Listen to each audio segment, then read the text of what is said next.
Sir আমার টাকাটা খুব দরকার স্যার, ইমার্জেন্সি খুব দরকার, টাকাটা না হলে আমার বিশাল বড় ক্ষতি হয়ে যাবে।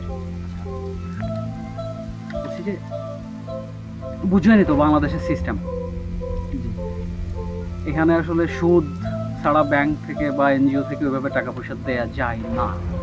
আপনার মুখের দিকে তাকিয়ে আসলে 22% হারে সুদ লাগবে তাইলে যদি টাকাটা দেয়া যায়। আমি সুদ দিতে রাজি আছি।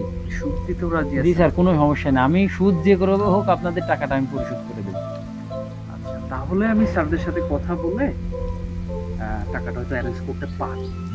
ঠিক আছে? এখন কিছু পেপার ওয়ার্ক আছে, জি স্যার। সাইনিং ব্যাপার স্যাপার আছে।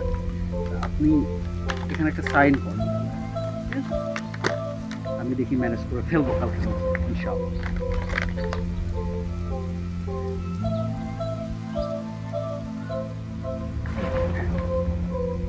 স্যার আমার টাকাটা কবে পাবো আমি? আপনি কালকে আমার অফিসে গিয়ে নিয়ে আসেন টাকাটা। আর সুদের কথাটা মাথায় জি রাখবেন, ঠিক আছে? ওকে, আল্লাহ হাফেজ।